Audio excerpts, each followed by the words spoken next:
السلام عليكم ورحمة الله وبركاته. بسم الله الرحمن الرحيم. إن الحمد لله والصلاة والسلام على رسول الله صلى الله عليه وعلى آله وصحبه أجمعين. أما بعد، بسم الله الرحمن الرحيم. إن الصلاة كانت على المؤمنين كتابا موقوتا. صدق الله العظيم. அல்லாஹுடைய மாபெரும் கிருபையால் சுபஹனுடைய பரவான தொழுகையை இமாம் ஜமாத்தோடு தொழுவதற்கு வாய்ப்பளித்த இறைவனுக்கு புகழனைத்தும் இதுபோல எல்லா காரியங்களையும் எல்லா கடமைகளையும் குறித்த நேரங்களிலும் குறித்த சமயங்களிலும் நிறைவேற்றுவதற்கு அல்லாஹு தாலா நமக்கு நசீபாக்கி தந்தல் புரிவானாக. அதுபோல் அல்லாஹு தாலா உடல் நோய் உள்ள நோய்களிலிருந்து குணப்படுத்தி எல்லா விதமான கவலைகளையும் துன்பங்களையும் துயரங்களையும் தூரப்படுத்தி எந்த விதமான ஆபத்து வராத அளவுக்கு பாதுகாப்பை தந்தல் புரிவானா. அதே போல இந்த நாளை சிறப்புக்குரிய நாளாகவும் நன்னாளாகவும் பொருளாகவும் பரப்பத்து பொருந்திய நாளாகவும் எல்லா கயிறு வளங்களும் சிறப்பான முறை பெறக்கூடிய சந்தோஷமான நாளாக இந்த நாளை தமிழச் செய்தல் புரிவானாக.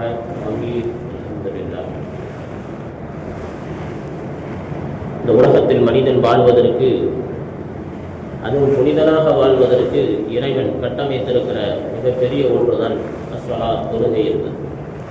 ஒரு மனிதன் தொழுகையை அதனுடைய அடிப்படை உணர்வுகளை எல்லாம் தெரிந்து கொள்வது கட்டாயமாக இருக்கு. ஒரு மனிதன் தொழுகைக்கு செல்கிறான் என்று சொன்னால் அந்த தொழுகைக்கு போவதற்கு முன்னால் அதற்குண்டான எல்லா சட்டங்களையும் முடிந்த அளவுக்கு தெரிந்து கொண்டு அதை அமல் செய்வது என்பது இருக்கிறதே, அதிலே ஒரு அதீதமான இன்பங்கள் பெறுகிறோம், இன்பங்கள் கிடைக்கும் என்பதில் எந்த விதமான சந்தேகமும் இல்லை.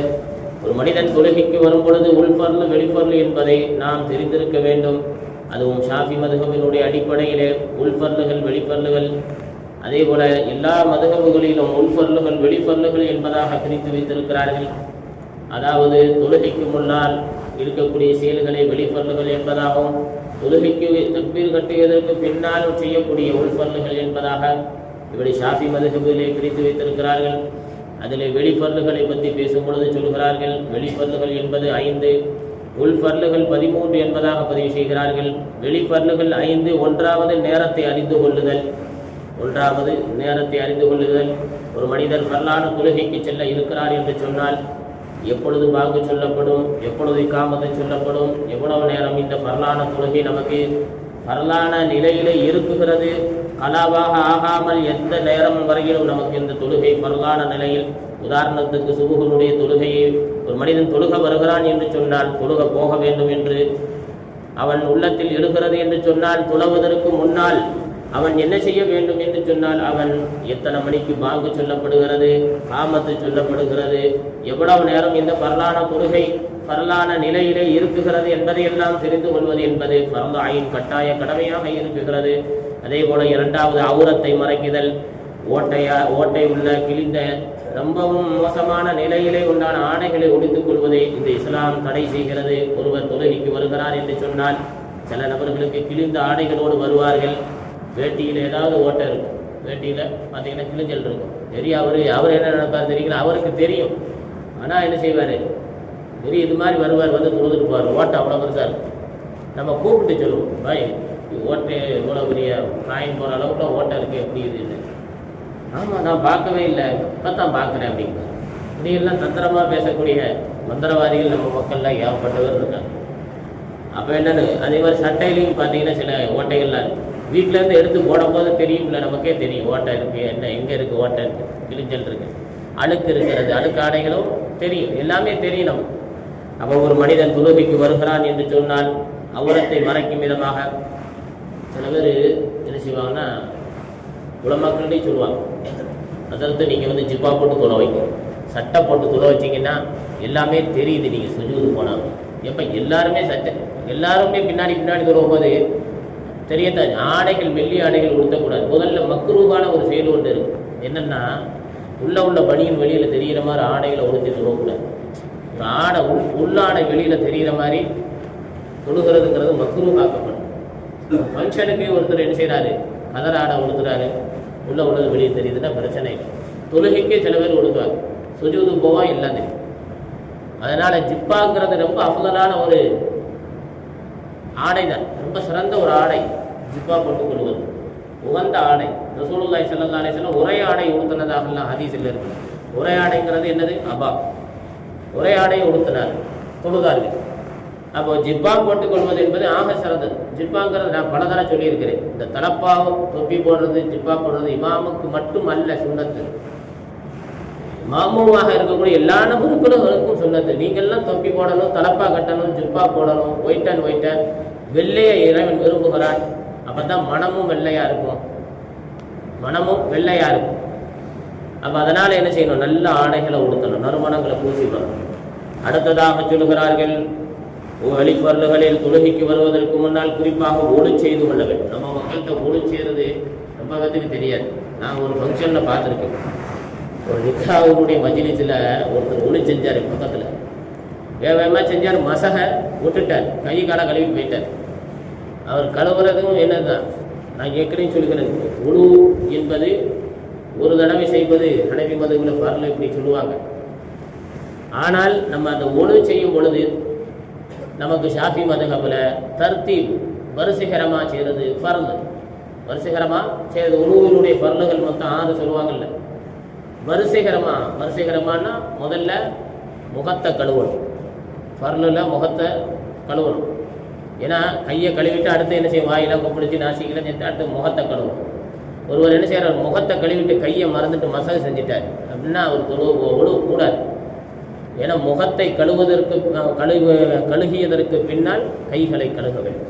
வலது கையை முற்படுத்த வேண்டும், இடது கையை பிற்படுத்த வேண்டும். அப்போ இந்த தர்த்தீபு ஒரு நிமிஷம் வலது கையை கழுவிட்டு இடது கையை கழுவிட்டு அப்புறம் வலது கையை கழுவுறாரு, இடது காலை கழுவிட்டு வலது காலை, இப்படி தர்த்தீபு வரிசை கிரகம் இல்லாமல் ஒருவர் ஒழு செய்வார்னா அது கூடாது. ஏன்னா ஷாஃபி மதுஹபில் வரிசை கிரகமாக செய்தல் ஃபர்து ஐன். அதே மாதிரி நீயத்து வைக்கிறதும் ஃபர்து ஐன். நீயத்து வைக்காமல் ஒழு செய்யவே கூடாது. ஹனஃபி மதுஹபில் நீயத்துக்கு பிரச்சனை கிடையாது, நீயத்து வைக்கலைன்னா பிரச்சனை இல்லை. ஆனால் ஷாஃபி மதுஹபில் நீயத்து வைக்கணும். அதே மாதிரி அந்த நீயத்து எப்போ வைக்கணும்னு இருக்கும். உங்கள் இமாமுகள் பள்ளி இமாம் சொல்லிக் கொடுப்பாங்க எப்போ வைக்கணும் நீயத்து. கை கழுவும் போது வைக்கணுமா, வாய்க்கு பழிக்கும் போது வைக்கணுமா, அல்லது நாசிக்கு சரி வைக்கணுமா, முகத்தை கழுவும் போது தான் நீயத்து வைக்கணுமா, அல்லது ஃபஸ்ட்டு ஸ்டார்டிங்கில் நீயத்து வச்சிடணுமா? அப்போ அதனுடைய உசூல்களை இன்ஷா அல்லாஹ் என்ன செய்வாங்க உஸ்தாத் மாதிரி சொல்லுவாங்க. மூன்றாவதாக ஒழு செய்தல். நான்காவதாக கிப்லாவை முன்னோக்குதல். கிப்லாவை என்ன செய்யணும்? கல்பு முன்னோக்கி நிற்கணும். கல்பு ஹார்ட் எங்கன்னுங்க முன்னோக்கி. ஒருத்தர் என்ன தக்பீர் கட்டி தொழுகிறாரு, சடக்கனுக்கு திரும்பி பார்த்துட்டாரு, பிரச்சனை இல்லை, தொழுவு பிடிக்கும், ஜாயிஸ் தான். தலையை அசைப்பதில் எந்த பிரச்சனை கிடையாது. யதார்த்தம் அதுக்கு வேணுக்குன்னே செஞ்சுக்கிட்டு இருக்கக்கூடாது. குருவான செயல்.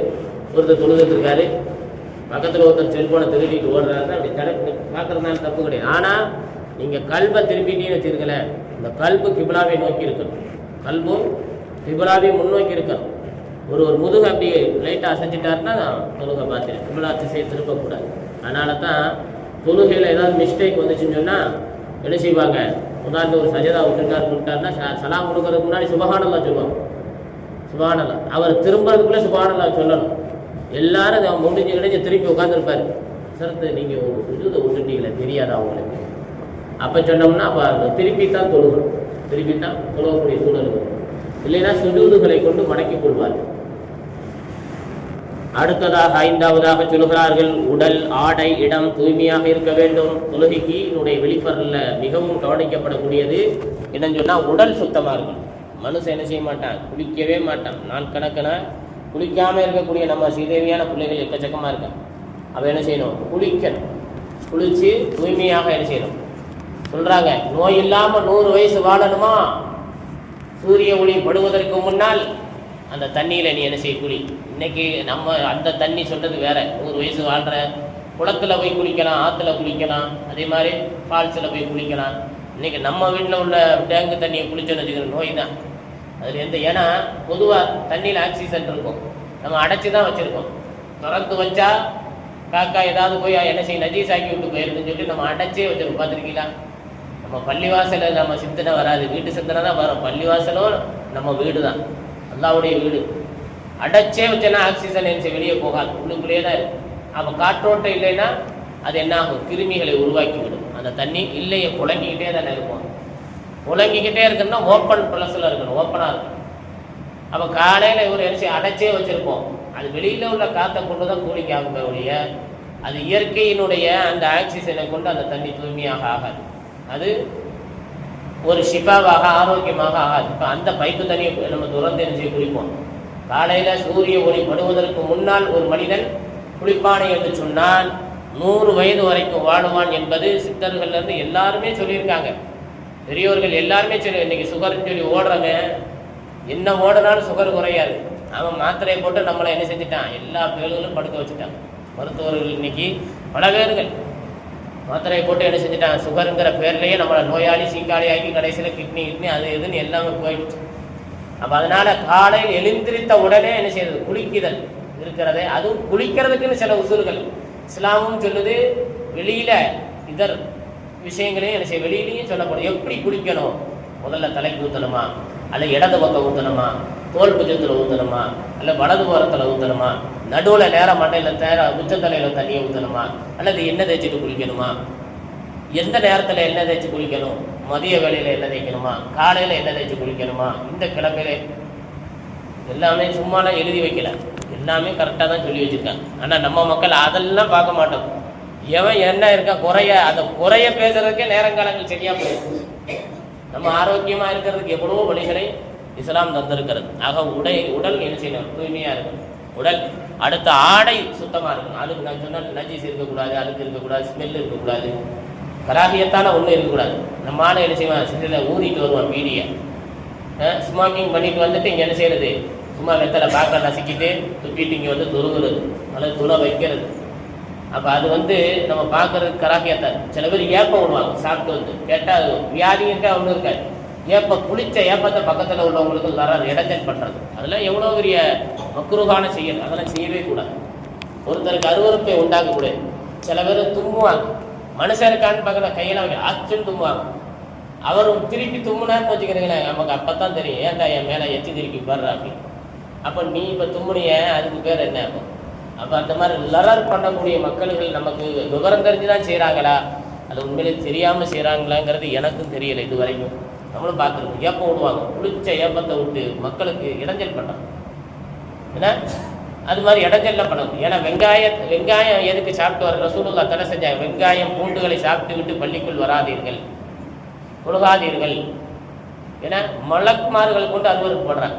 என்ன அதே அப்போ ஏப்பங்கிறது என்னது, குளிச்ச ஏப்பத்தை விடுறது என்ன, அது கராகியத்தை அருவருக்கு இல்லையா?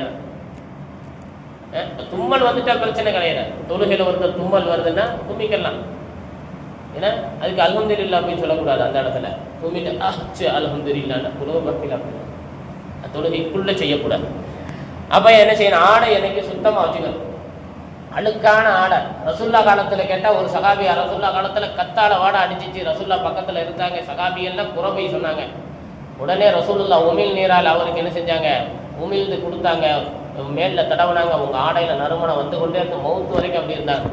அது ரசூலுல்லாஹ்வுக்கும் சஹாபிக்கும் உண்டான அது யதார்த்தம். காட்டரபிகள் அவங்க இஸ்லாத்தை தழுவுன சீதேவிகள். நம்மெல்லாம் எங்கெங்க பாரம்பரியம், நம்மெல்லாம் பாரம்பரியம் நமக்கு தெரிய வேணாமா? ஒரு ஆடையில் ஸ்மெல் வருதுன்னா என்ன செய்யணும், அப்படின்னா என்ன செய்யணும், பள்ளிவாசலில் எவ்வளோ ஊதுபத்தி, சில பேர் மகரிப்பில் ஊதுபத்தி வைப்பாங்க, நறுமணத்தை இது பண்ணுவாங்க பள்ளிவாசல்களில். ஏன்னா அவன் நறுமணத்தோடு வரமாட்டார், அதனாலே பள்ளிவாசல்கள் அந்த நறுமணங்களை ஏற்படுத்திக் கொள்வார்கள். பள்ளிவாசல்களில் அந்த நறுமணங்களை என்ன செய்து கொள்வார்கள், ஏற்படுத்திக் கொள்வார்கள். அடுத்து இடம் சுத்தமாக இருக்கணும். சுஜூது செய்யக்கூடிய இடங்கள் மண்ணாக இருக்கக்கூடாது, நறுநர்னு இருக்கக்கூடாது, அழுக்காக இருக்கக்கூடாது, கராகி அருவருப்பை உண்டாக்கக்கூடாது. சுஜூது செய்யக்கூடிய இடம் அவ்வளோ தூய்மையாக இருக்கும். செய்யும் போது இந்த பள்ளிக்கு போனால் தொழுகணும்னு தோணிக்கிட்டே இருக்குது, சஜதா செய்யணும்னு தோணிக்கிட்டே இருக்குது. சில பேர்லாம் என்னங்க பார்க்கணும், மண்ணாக இருக்குங்க, என்ன பள்ளி வச்சிருக்கேன்னு கேட்பாங்க. அப்போது இப்படியெல்லாம் கேட்கக்கூடிய சூழல்கள் உருவாக்குறது. அதனால் இஸ்லாத்தில் நல்லா கவனமாக எடுத்துக்கொள்ளுங்கள். தொழுகைக்கு வருவதற்கு முன்னால் நேரத்தை அறிய வேண்டும், அவுரத்தை மறைக்க வேண்டும், உணவு செய்ய வேண்டும், கிப்லாவை முன்னோக்க வேண்டும், உடல் உடை இடங்களை தூய்மையாக இருக்க வேண்டும். இந்த 5 பர்துகளை தொழுவதற்கு முன்னால் கண்டும் கருத்துமாக கவனிப்பென்பது ஒரு முஸ்லிமின் மீது கட்டாய கடமை. இதை திலாவத்துல் குர்ஆன் அழகாக சொல்லும். இன்ன ஸலாத கானத் அலல் முஃமினீன கிதாபம் மௌகூதா, நிச்சயமாக குறிப்பிட்ட நேரங்களில் தொழுகையை நிறைவேற்றுவது முஃமின்களுக்கு கடமை. நேரத்தை அறிவணும். குறிப்பிட்ட நேரத்தில் தொழுகையை நிறைவேற்றுவது என்பது முஃமின்களுக்கு கட்டாய கடமை, கட்டாய கடமை. ஆக அல்லாஹு தஆலா இந்த உலகத்தில் வாழக்கூடிய காலங்களில் இறைவன் எதையெல்லாம் கடமை என்று ஃபர்து என்று வைத்திருக்கிறானோ அதை ஆனந்தமாக பேரானந்தமாக நிறைவேற்றக்கூடிய நசீபினை நம் அனைவருக்கும் அல்லாஹ் நசீபாக்கி தந்தல் புரிவானாக. அல்லாஹு தஆலா தொழாத நபர்களுடைய உள்ளத்திலும் தொழக்கூடிய அந்த பயத்தை, அந்த ஹௌஃபை, அச்சத்தை, தக்குவாவை அல்லாஹ் ஏற்படுத்தி தந்தல் புரிவானாக. அதே போல அல்லாஹு தஆலா இந்த துன்யாவில் வாழக்கூடிய நம் முஸ்லிம் சகோதரர்கள் தொழுகையை ஒரு ஏளனமாக கருதி பாங்கு சொன்னாலும் அதை அப்புறம் தொழுது கொள்ளலாம், இப்போ தொழுது கொள்ளலாம் என்று ஒதுக்கி தள்ளக்கூடிய அந்த லுஃபான பலகீனமான ஈமான் உடையவர்கள் உள்ளத்தில் அல்லாஹு தஆலா அந்த ஃபர்லை இமாம் ஜமாத்தை தவறவிட்டால் நாளை அல்லாஹு தஆலா இதுபோல நம்மளுடைய உடலை நரகத்தில் சிதற விடுவானே என்ற அச்சத்தை அல்லாஹு தஆலா ஏற்படுத்தி அருள் புரிவானாக. எல்லா நபர்களையும் தொழுகையாளிகளாகவும் சாலிஹீன்களாகவும் முத்தகீன்களாகவும் ஆக்கி அருள் புரிவானாக. ஆமீன். வாஹிரு தஅவானா